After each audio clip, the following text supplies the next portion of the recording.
AM news కి స్వాగతం. రుద్రవరం మండలం నర్సాపురం గ్రామానికి చెందిన ఒక పొలాన్ని తాను అక్రమంగా లాక్కున్నానని కొందరు వ్యక్తులు ఆరోపిస్తున్నారని, అందుకు రుజువులు వారి వద్ద ఉన్నాయా అంటూ నిన్న బీజేపీ నాయకుడు సింగం భరత్ రెడ్డి అడిగిన ప్రశ్నకు మా దగ్గర రుజువులు ఇవిగో అంటూ మొదటి పొలం రైతు ఎర్రన్న అలియాస్ బద్రి వెంకటయ్యతో కలిసి మాజీ market yard vice chairman senior YCP నాయకుడు కొలూరు నరసింహారెడ్డి సమాధానమిచ్చారు. మా దగ్గర రుజువులు ఇవిగో అంటూ మొదటి పొలం రైతు ఎర్రన్న అలియాస్ బద్రి వెంకటయ్యతో కలిసి మాజీ market yard vice chairman senior YCP నాయకుడు కొలూరు నరసింహారెడ్డి సమాధానమిచ్చారు. 2010వ సంవత్సరంలో తాను ముందుగా ఆ పొలాన్ని ఎకరా 3 లక్షల రూపాయలకు కొనుగోలు చేసినట్లు అగ్రిమెంట్లను, పొలం పాస్ పుస్తకాలను చూపించారు. అనంతరం పంటలు సరిగ్గా పండకపోవడంతో 2015వ సంవత్సరంలో వడ్డీకి డబ్బులు తెచ్చుకోవడం జరిగిందని అన్నారు. ఆ పొలం హక్కుదారుగా తాను ఉన్నందుకే రెవెన్యూ శాఖ అధికారులు ఈ పాస్బుక్ను తనకు ఇవ్వడం జరిగిందని తెలిపారు. అప్పటికి ఇప్పటికీ ఎప్పటికీ ఆ పొలం తనదేనని చెప్పడానికి ఇంతకన్నా సాక్ష్యాధారాలు ఏముంటాయని కొలూరు నరసింహారెడ్డి ప్రశ్నించారు. గంగుల కుటుంబం అంటేనే మచ్చలేని కుటుంబమని, వారు ఎప్పుడూ న్యాయం వైపే మాట్లాడతారని స్పష్టం చేశారు.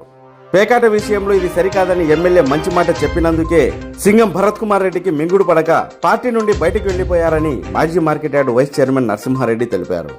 పార్టీ నుండి బయటకు వెళ్లిపోయిన వాడివి ఊరుకోక మళ్లీ ఇలాంటి పనులకు పాల్పడడం సబబు కాదని సింగం భరత్ కుమార్ రెడ్డిని కొలూరు నరసింహారెడ్డి హెచ్చరించారు.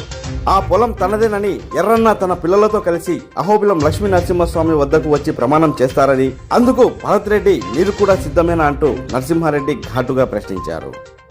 ముఖ్యంగా ఈ సమావేశం ఎందుకంటే నిన్న భరత్ రెడ్డి గారు ఒక ఎర్రన్న అది ల్యాండ్ విషయంలో నేను స్వచ్ఛందంగా చేసినాను, నాదేం తప్పులేదని చెప్పాడు. కానీ మా దగ్గర ఎర్రన్న గారు 2010లో ఒక రైతు దగ్గర కొనుక్కున్నాడు. కొనుక్కొని ఆ పొద్దు ఎకరా 3 లక్షల లెక్క కొనుక్కొని అది జీవనం సాగు చేసుకుంటున్నాడు. దానికి అందుకు కానీ అగ్రిమెంట్లు అనమాట. ఇద్దరు రైతుల కాడ తీసుకునేట్లు అగ్రిమెంట్ ఇవి సాక్ష్యాలు. అట్లే ఈ నువ్వు చెప్పబడే వాళ్ళకు వచ్చేసి ఈయన రైతు పంటలు పండలేదు, ఎప్పటి నుంచో దాన్ని పొలం చేసుకుంటున్నాడు. రైతు కన్నాక నష్టాలు వస్తుంటాయి. సరే కొన్నాడు బాగుపడదామని కొన్నాడు, కానీ బాగుపడలేకపోయినాడు. దానివల్ల వడ్డీ వ్యాపారస్తులైన వాళ్ళ కాడికి పోయి ఇంట్లో 2015లో డబ్బులు తెచ్చుకున్నాడు. ఒకరి దగ్గర 1,70,000, ఒకరి దగ్గర 2 లక్షలు. అట్లా 2015లో ఈయన అగ్రిమెంట్ చేసుకుని 2010లో చేసుకున్నారు. సాయిబులు కూడా సర్లేనైనా నీకు పంటలు పండలేదు నువ్వని డబ్బులు కట్టినాడు వాళ్ళకి. మొత్తం ఒత్తిడి అయితే మిగతా వాళ్ళ కాడ నుంచి తెచ్చుకునే కాడ ఒత్తిడి అయితే రిజిస్టర్ చేసుకుని కూడా డబ్బులు లేకుండా పంటలు పండక 15లో తెచ్చుకొని వడ్డీకి కొదవ పెట్టుకున్నాడు. అంతే, వడ్డీకి కొదవ పెట్టుకొని జీవనం ఆ రోజు నుంచి ఈ రోజు వరకు మీరేమన్నా ఒక రోజు కూడా చేరలేరు, మొత్తం చేసుకుంటున్నాడు.